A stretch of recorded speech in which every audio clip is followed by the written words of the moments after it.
Apple iPhone 17 series లో iPhone 17, iPhone 17 pro, iPhone 17 pro max, కొత్త iPhone air వచ్చాయి. ఈ సిరీస్ లో A19 చిప్ సెట్, ఎక్కువ బ్యాటరీ బ్యాకప్, మెరుగైన కెమెరా వ్యవస్థ లాంటి అప్గ్రేడ్స్ వచ్చాయి. ఐఫోన్ 17 సిరీస్ ప్రీ ఆర్డర్స్ ఇప్పటికే మొదలయ్యాయి. ఇండియాలో సేల్ సెప్టెంబర్ 26 నుంచి మొదలవుతుంది. ఇప్పుడు ఇండియాలో కాకుండా అమెరికా, దుబాయ్, సింగపూర్ నుంచి కొంటే ఎంత తక్కువకు వస్తుందో చూద్దాం.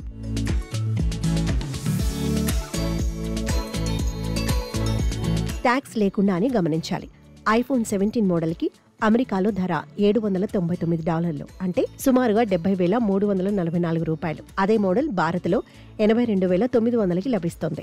దుబాయ్లో దీని ధర $76,817, సింగపూర్లో అయితే $89,267 ఉంది. మొత్తంగా చూస్తే ఐఫోన్ 17 అమెరికాలోనే తక్కువ ధరకు దొరుకుతోంది.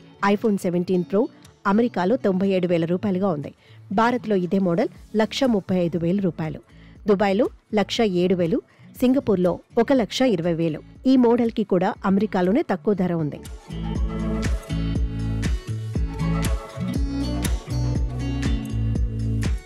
ఇక ఐఫోన్ 17 ప్రో మ్యాక్స్ అమెరికాలో దీని ధర $105,000 కాగా భారత్లో దీని ధర $150,000 ఉంది. ఇది చాలా ఎక్కువ.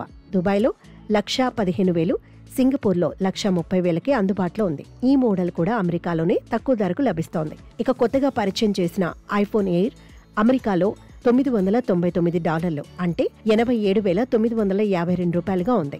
భారత్లో దీని ధర $119,900, దుబాయ్లో ఏఈడి $4,299, అంటే $97,157, సింగపూర్లో $109,883. మిగతా మోడల్స్ లాగానే ఈ మోడల్కి కూడా అమెరికా అత్యంత తక్కువ ధరను అందిస్తోంది. మన దగ్గర ఐఫోన్ ధరలు ఎక్కువగా ఉండటానికి ఇంపోర్ట్ టారిఫ్స్, జీఎస్టీ ప్రధాన కారణాలుగా ఉన్నాయి. వాస్తవానికి యాపిల్ ఇండియాలో అసెంబ్లీ, మ్యానుఫ్యాక్చరింగ్ చేస్తున్నా ఇంకా ఎక్కువ మోడల్స్ డైరెక్ట్గా విదేశాల నుంచి ఇంపోర్ట్ అవుతున్నాయి. అందుకే ధరల్లో 20 నుంచి 25% వరకు అదనంగా వెచ్చించాల్సి వస్తోంది.